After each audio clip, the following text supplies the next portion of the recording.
You're listening to the 95 Podcast from the team at 95 Network, where we host conversations specifically designed to support leaders in small and mid-sized churches.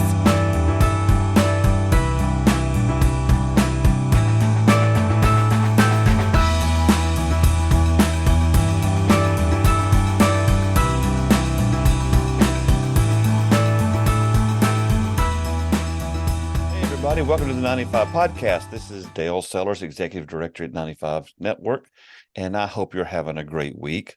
Today, I get to talk to a seasoned warrior for Jesus.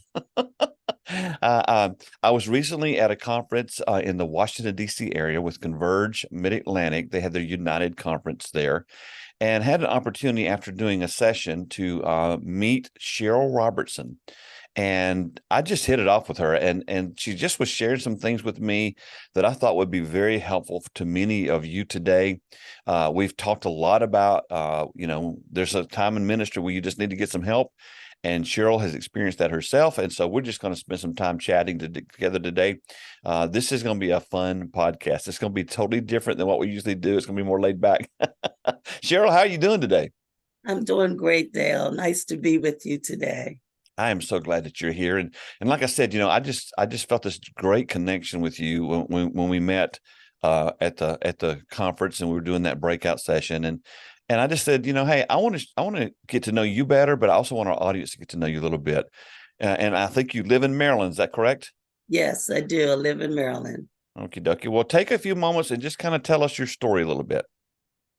Thank you for the opportunity to share my story, Dale. I too had a connection with you. If you remember, I walked in your class and then left because I was looking for something else. You were in the wrong class. I was in the wrong class, but I wound up in the right class. Yeah. So it was such a blessing to be a part of your class.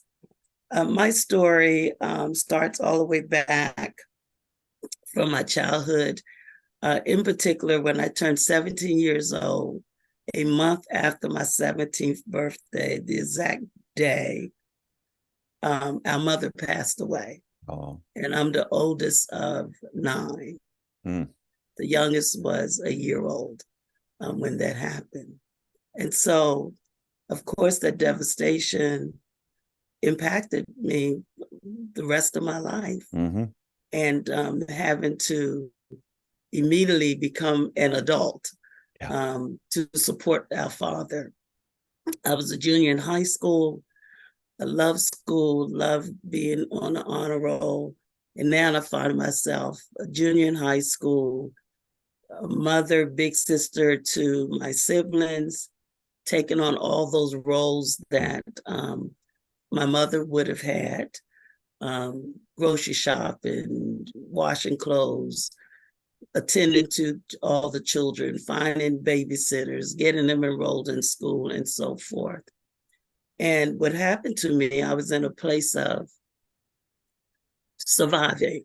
Mm-hmm. For 2 years, I didn't even cry after our mother passed. I was so in a place of doing and could not be. Yeah. 2 years later, our grandmother passed away suddenly. The floodgate of tears started. And for a month, I cried every day, off and on, and couldn't understand. Yes, I love my grandmother. Yes, it was a shock. And yes, I would have tears for her, but I didn't understand this flood of tears. And then realize you never mourn your mother. So you have 2 years of pent up grief that's now being released because of losing my grandmother. And so many emotions, trying to be the best daughter, the best sister, the best mom.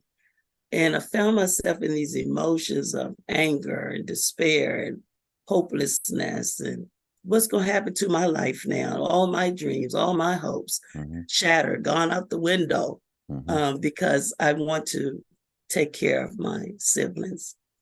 Our father came to us and he was like, I don't know if I can take care of all of you by myself. We were all young. Yeah.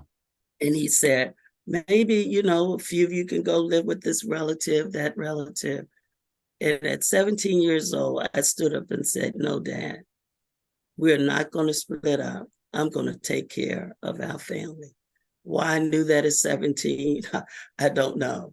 And so that's what we did. We helped each other. We took care of each other, and it went on. So over the years, I would still have this ache in my heart. Perfectionism. Never can seem like I reach, place of satisfaction, place of fulfillment. And I became a Christian. I was dedicated to my relationship with the Lord, prayer, fasting, scriptures, Bible studies, on and on. But this ache in my heart just seemed like it would never go away. Mm-hmm.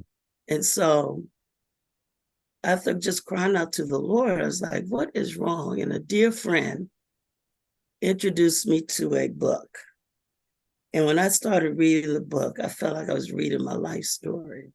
Oh, really? And that took me on a journey of seeking healing for the trauma that I had experienced in my life. What was the name of the book? The book was, I don't remember the full name, but it was about codependency. Mm-hmm. And the other book was Love is a Choice. Mm-hmm. And those books, I literally took off a day from work to read those books, because as I start reading them, they begin to fill my soul. Mm-hmm. In a way. It was like, finally, somebody understands what's going on with me and all this turmoil I was having inside. I would have migraine headaches. It manifested in upper respiratory problems, but I didn't relate those things to the fact that I had not healed from all of the trauma. Well, you didn't have time to heal because you had to pick it up and keep it going. So you took over at 17. At what point were you able to begin to start living your own life, if I can say it like that?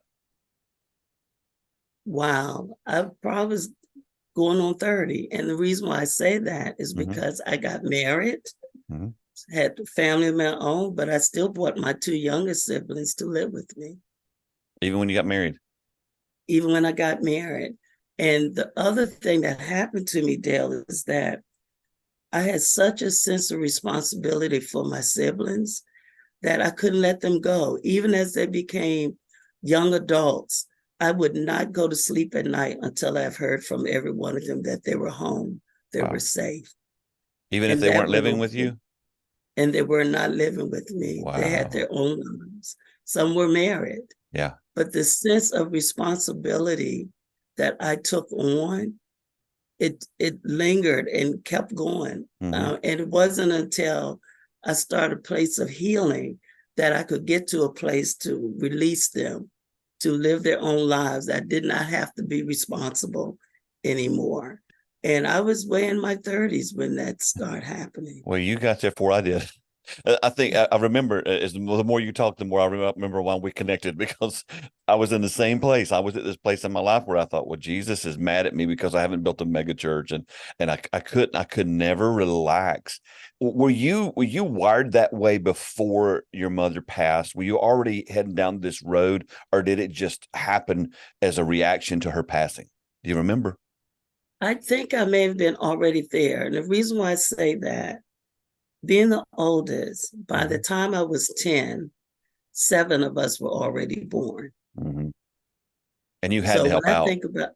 So I automatically had to step up and support and help, and didn't really have that lap time myself. Yeah. With my mother, because of supporting. And again, 10 years old and 7 of us already born, she needed all of our support, in helping with each other. Yeah.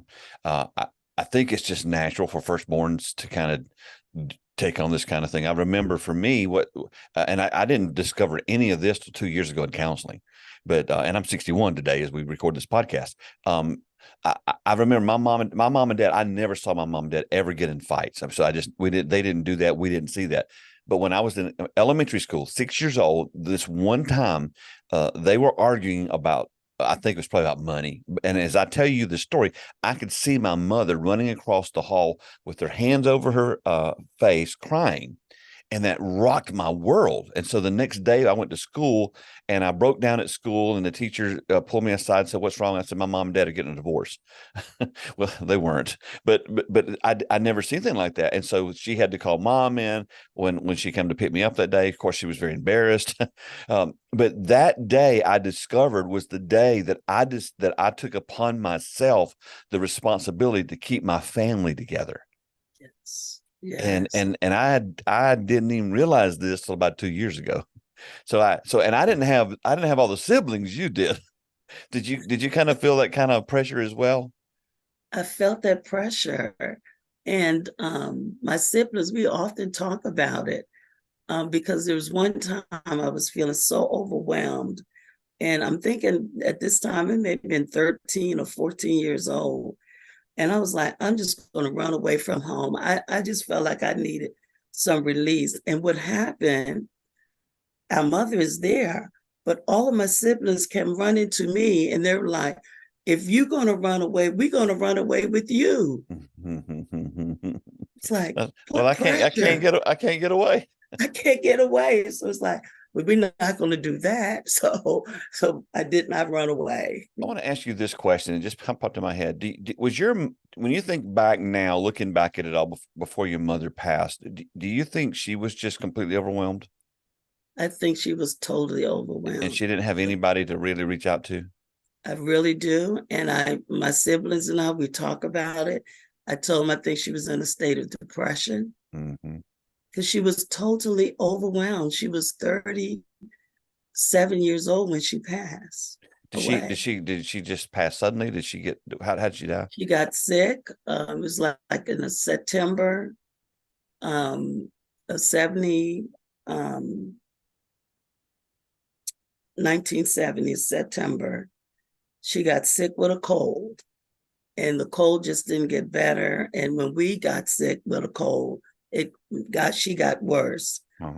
By February of that following year, she didn't get better. Yeah. And she would not go to the doctor. And some of that, I believe, was we grew up in an apostolic religion, and they believe in faith and God is a healer, and he definitely all those things. But we also need a doctor. And so she didn't get better. And I said to our father, I said, we have to do something. I know she doesn't want to go to the doctor, but we're responsible. She has to go to the doctor. And Dale, this is the truth. I made an appointment for our mother to go to the doctor on February the 4th at 11 o'clock, I believe was the time. Our mother passed away early that morning on February the 4th. You waited too long. 1 month after my January 4th birthday. Oh, I just think it's a miracle you can even talk. I mean, that's a lot of pressure to overcome. Yes. I'm 69 years old now. You're 69 now, and you're still getting it done. And you're making more of an impact now than you probably ever have. And I've outlived both of them. Our dad passed away at 59 years old. Wow. So now you also have been kind of in ministry throughout most of your life too. How did all that come about? Yes. And so from a young child, I just had this inquisitive and curiosity about the Bible. I would read the Bible. And as I remember as a child being at Bible study, I would sit on the front row and listen to the teachers. And I would just soak in the Bible. I have these conversations with my parents about what I thought the scriptures meant versus what the Bible teacher was teaching. And God endowed me with this wisdom as a young child that was just amazing. And though I didn't know the word of being minister or ministering at that time, people would come to me and ask questions, and I'll share my wisdom with them.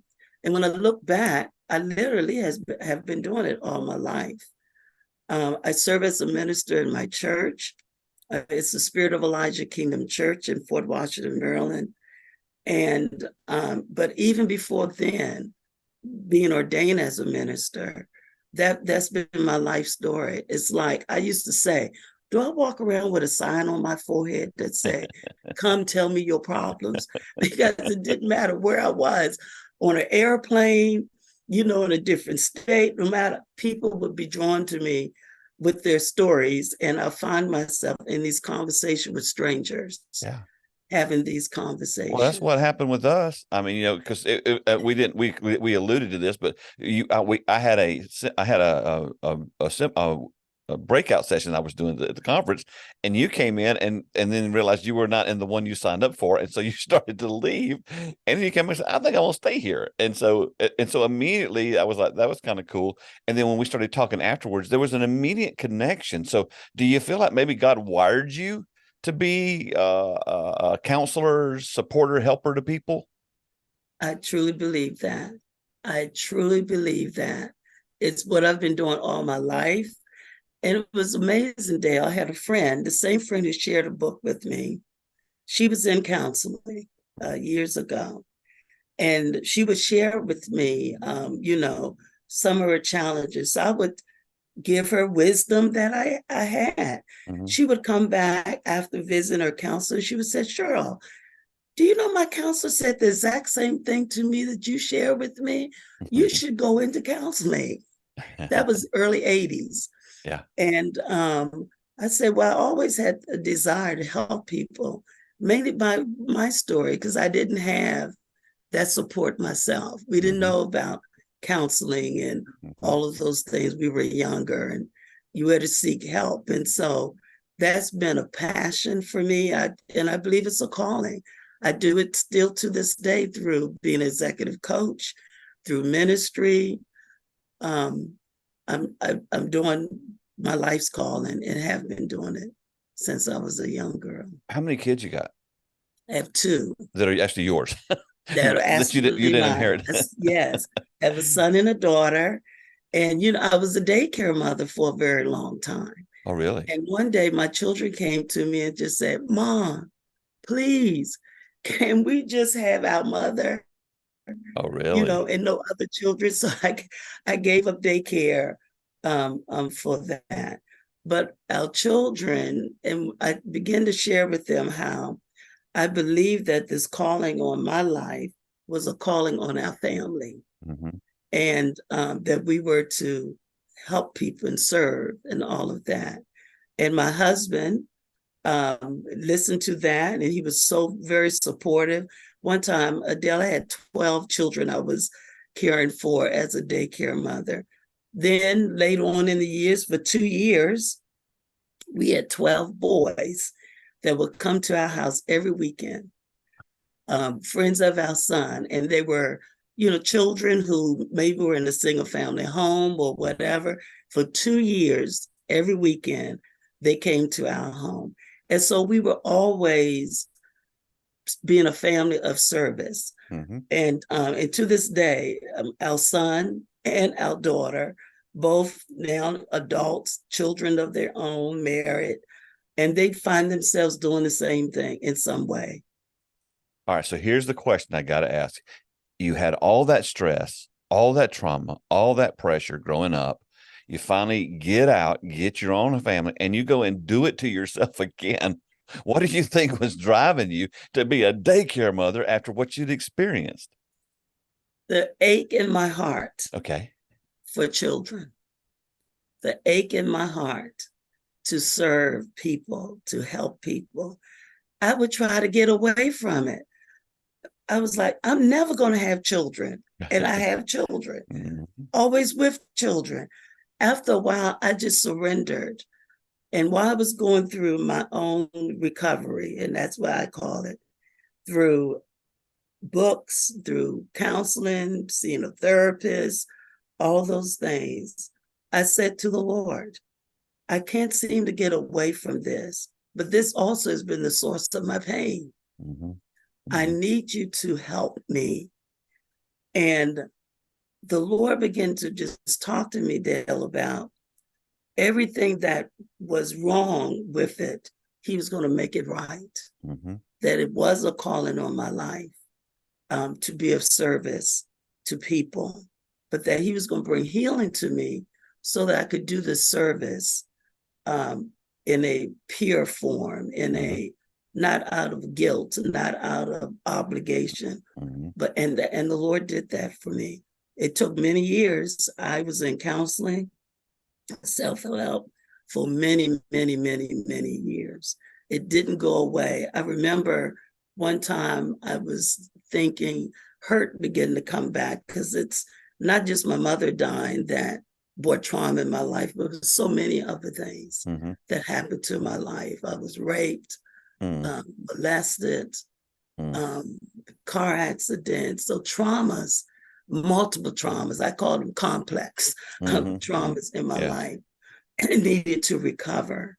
But all the years of God using people in my life to help me to become healed. And as you said, Dale, up until 2020, I was still dealing with some of these things as a result. And I met a woman who did a surrender fast.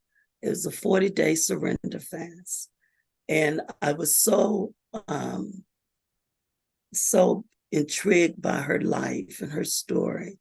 I said, I'm going to do that. And that was 2020, during the pandemic. So I did the fast with her. And I still was dealing with lots of fears in my life. You know, just fearful thinking, fearful, just being fearful. And so one morning in my prayer time, I was like, God, I want to be set free from fear once and for all. And I got my notebook and a pen, and I began to write everywhere fear had entered into my life, all of the traumas that brought fear. And when I finished writing, I had written 4 pages. Wow. But that day, I felt such a breakthrough. It was like the weight that I've been carrying all these years. Finally, I felt free. Amazing. So recovery and healing for me wasn't instantaneously. It's been years. That was 17 when the happened with my mother. Some of those other things happened before that. But here I was now, 66, and getting free from fear. This is so good. We're going to take a short break, and we get back. I want to dive into some of about how the trauma affected you. So we're going to take a quick break. We'll be right back with Cheryl. Back here with Cheryl Robertson, and just got into just the most beautiful moment there. You know, Cheryl, when I went to counseling a few years ago, I learned because trauma is not a word we've used in the church. Right. I mean, we haven't done counseling as in most of our lifetime. We you know, as spiritual leaders specifically, we've been taught we're not supposed to have any problems, which is ridiculous. But my counselor taught me that what happens with trauma is it kind of cycles around in the base of your brain. And when you have another trauma, it doesn't trump the last one. It just joins it. And so you can have multiple layers, and you had 4 pages that you said, and all that stuff until you go and get help. It just cycles around and adds to the pressure.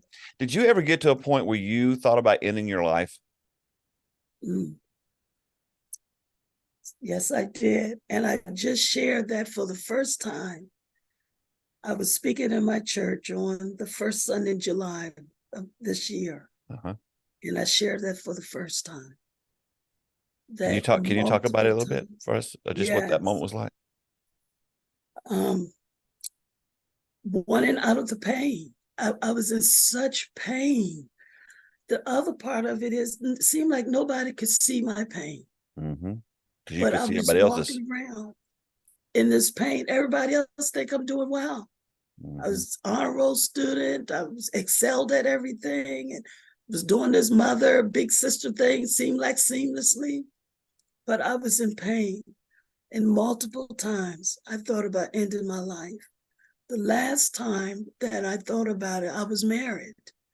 And the pain was just so overwhelming. And I made a decision. I said, I'm going to end this once and for all. I think my family, everybody be better off without me because of all the pain that I'm in. And I tried it. I took pills, but nothing would happen. I took another one and another one. My husband came, he said, "What are you doing?" I was like, I'm tired. I'm tired. And we went to the doctor, and, that started my journey of getting some help. And I was like, I felt like a failure, Dale. I was like, I can't even die. Right. I don't even know how to do that. Yes. And so, but then I had this thought, and as I always heard God's voice, even from a child, it was through dreams or through a voice or something out here. It's like, that didn't happen because I have a plan for your life. Yeah. Plan for my life, and I'm dealing with all this pain. But it didn't even seem like it goes together. Yeah, because you were internalizing everything. Yes, yes. Did your husband know up until that point? Did he have any clue what you were working through? He didn't. He would say to me, "What's wrong with you?" And I said, "I don't know how to put it into words."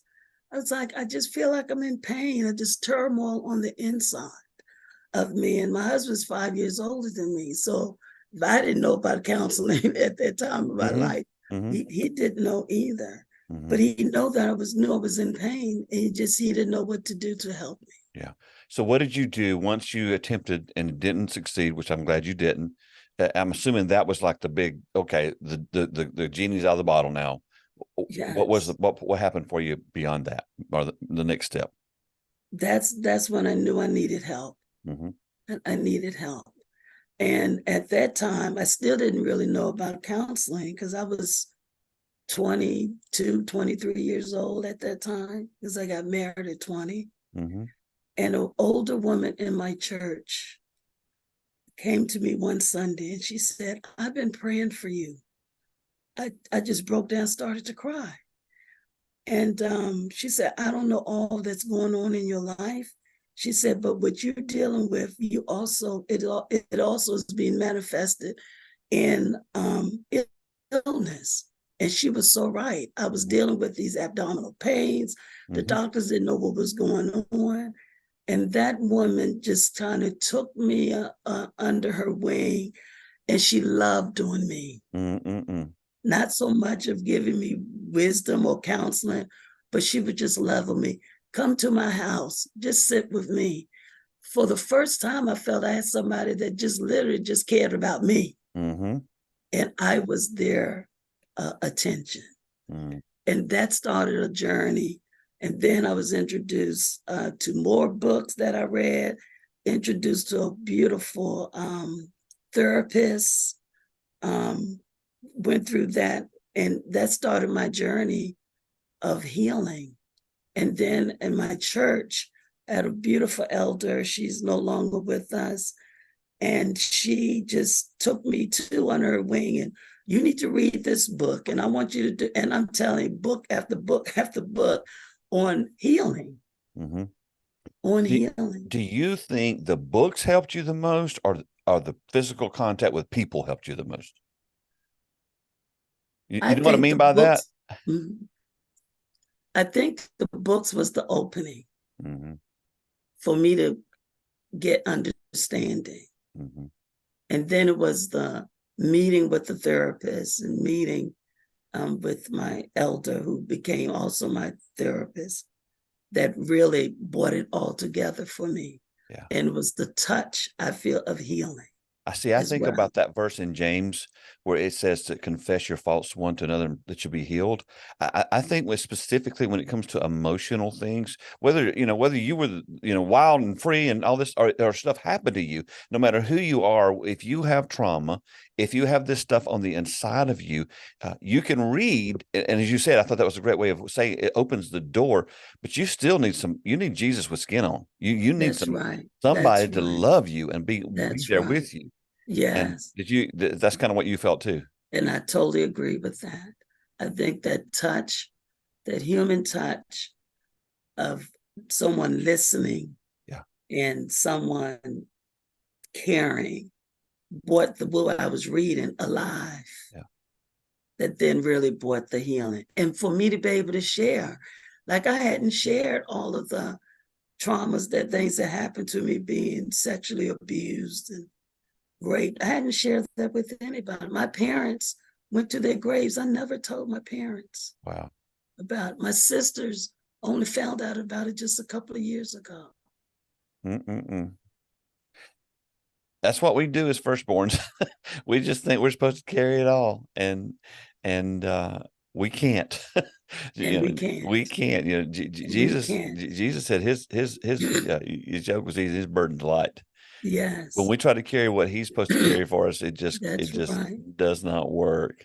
Yes. So today, talk to me about where you are today. How are you doing today? Right where I am today, I feel like that song that says, "I'm free. Thank God, I'm free. No longer bound. No more chains holding me. My soul is rested." That's amazing. And so today, I use all that I've learned in my life through my journey of healing, and I use it to help others to heal, to be that touch, to be that ear, that listening ear for others.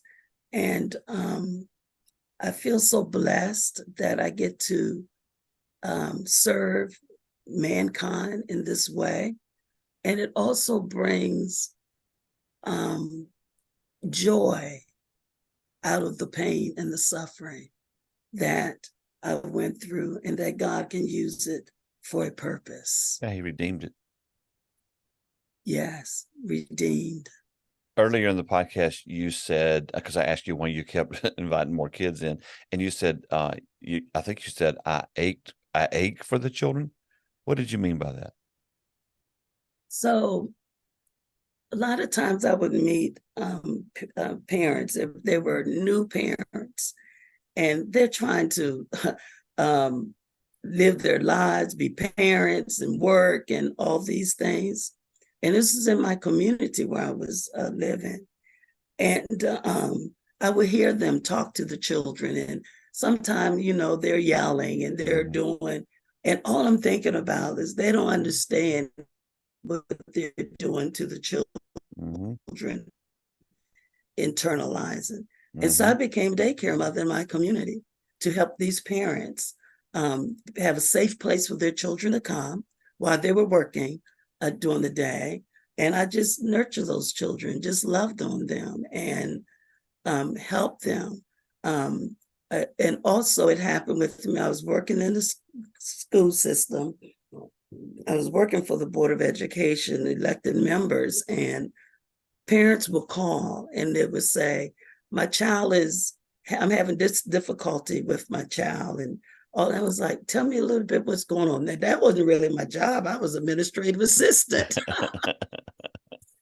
But I would say, tell me what's going on with your child.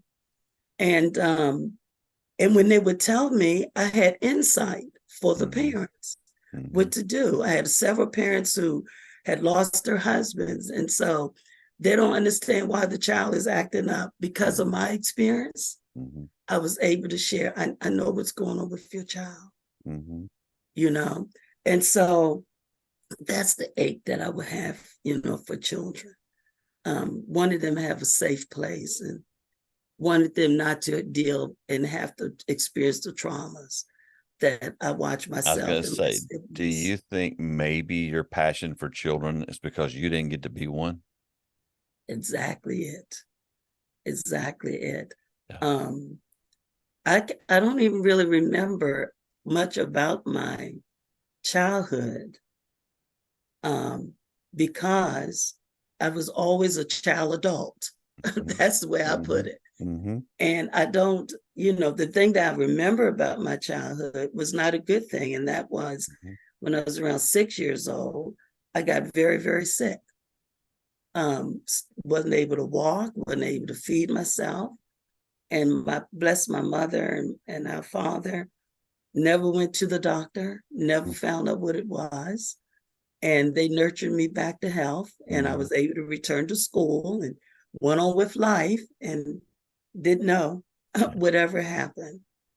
The funny thing happened to him in 2005, September. Remember, I told you my mother got ill September. I ended up in the hospital with double pneumonia. Wow. The doctors said it was the worst case of pneumonia they had ever seen. I was in the hospital for 3 weeks. Come to find out, I was diagnosed with a very rare autoimmune disease. They sent me to NIH so they could do more testing and all of that. And they said to me, were you ever really sick as a child? I said, yes. They think this autoimmune disease that I've been diagnosed with, that's what happened to me when I got very sick as a child. Wow. Now I'm 51 years old when they're finding that out. Oh, the impact of life, the impact of trauma, the impact of illness, the whole thing. And this is why I wanted you on the podcast today. We have so many leaders right now that are just lost. And I don't mean spiritually, but just they don't know what to do. The church has changed on them. How we go, I've multiple times I've said that I believe we're in a reformation, and how we have done church in the past is changing and will change, and we've got to update. And that's hard. Because so many pastors, so many leaders in churches, they internalize everything. And I wanted you here today because, I think, how old did you tell me you were? And only reason I asked that is because you've already said it on the podcast. Yes. Yeah. I'm 69. All right, you're 69 years old, and you're just now beginning to kind of walk in freedom. Yes. Because you spent an entire life carrying a weight that wasn't supposed to be yours. Yes. And so I want to ask you to do this. If you were sitting down with one of our listeners today, one of our pastors or one of our staffers, and they looked at you and said, which I'm sure lots of people have done, and just go, Cheryl, I'm a mess. I've got all this pressure. I got all this stuff in my life. If you're sitting down with them, maybe having a cup of coffee, what would you say to them? The first thing I would say, you need to talk to somebody. And I do that. I do that with my own pastors. Find a good therapist, Christian or not, because I believe they're good therapists, both, that you can talk to someone to help you to unpack all that's going on in your life. And I've been talking to my pastors about it. And I did a message, 2 messages on trauma in July, because I feel so strongly about this, especially in the church. Yep. Especially in the church. And I share how trauma reshapes your life. Yep. It reshapes your life. And when you don't talk about it, don't get the help, and all gifts come from God. Yes. He has gifted doctors to bring healing to us, spirit, soul, and body. And what I said was, we'll do the spiritual part, we'll do the body part, but we don't do the soul care. That's why we're doing Soul Care Essentials right now. Jesus said, love the Lord with all your soul. And we don't spend any time focusing on that. We've been taught that. We've caught it that we're supposed to internalize this. We're supposed to buck up. We're supposed to be strong for everybody. Yeah. And I'm not talking about being wimpy. I'm just talking about being honest. That's right. And that's why I go back to that James verse. I don't know that you can walk in health, total healing and health, if you don't find someone to confess your faults to, or the things you're dealing with. And when I say faults, I don't mean necessarily a sin, but just even the things that have happened to you. That's it. That's it. And we it works. have to confess it. It works. That's where healing starts for me, through me being able to talk about the things that happened to me. The other thing, Dale, is things get buried. When I start talking, then other things come to mind. Yep. So for me, it brings more freedom because all of that stuff that's there gets unpacked. Yeah. And greater healing can come as a result. Well, I love you so much. I love the fact that you've allowed the Lord to take all that pain, all those ashes, and make beauty from it. And and turn your sorrow into dancing and joy. And I really believe you're going to have a greater impact in your ministry from here to how much ever longer the Lord allows than you probably have had up to this point, because you're sharing the freedom that you've experienced. I so believe it. I just shared with the mentee last night. I said, God is so funny to me. Age doesn't mean a thing to him. I said, I feel like at this time in my life, at 69 years old, I'm living my best life ever as a result of it, having greater impact than ever any time in my life. It's so good. Here's where I want to wrap this podcast up today. I've been thinking about this for a little bit. I want you to pray over our listeners. I want you just to, however the Lord leads you to pray, and just pray over them. And then when you close the prayer out, I'll go ahead and thank you now for being on the podcast, but we'll let that be the end of the podcast today. But just take a moment and pray as the Lord leads you, because I want to see, as you just said, you're living your best life now at 69. I'm 61. I just literally said that statement to my wife yesterday. I have the most joy, most peace, most contentment. I'm good, if I could say it like that. I don't mean I'm good, Dale's good. I'm just saying internally, internally. Yeah. And it's amazing how much more powerful your ministry is when you're not hiding anything on the inside anymore. Yes. So if you wouldn't mind, would you take a moment and just pray over our listeners? And then when you say amen, we'll be done with the podcast today. And I want to thank you again so much for joining me and being transparent. And I'm just thankful you made it. I'm glad you didn't succeed at what you tried a long time ago. Because God, the Lord's using you today in a powerful way. Thank you for an opportunity to be with you, Dale, and to just share part of my journey. Father, we just thank you for your goodness. We thank you for your love, your loving kindness. We thank you for an opportunity to be a blessing to others. We thank you for Dale and his ministry, his transparency, that even opened the door for me to share my story. And I pray for the listening audience, oh God. Father, you want us to be healed, spirit, soul, and body.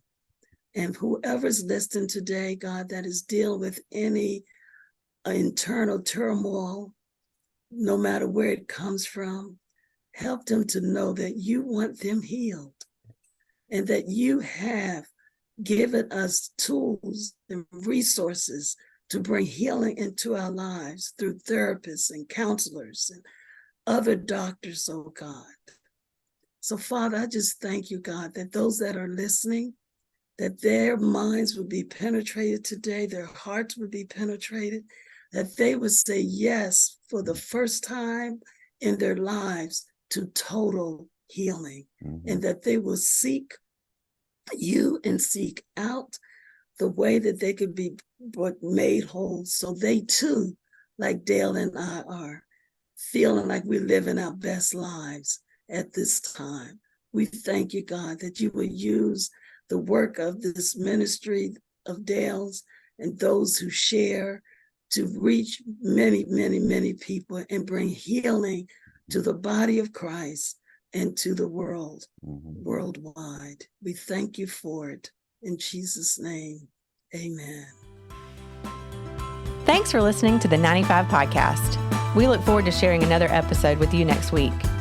In the meantime, visit our website at 95network.org. The website is loaded with great resources created for small and mid-sized church leaders. Until next time, have a great week.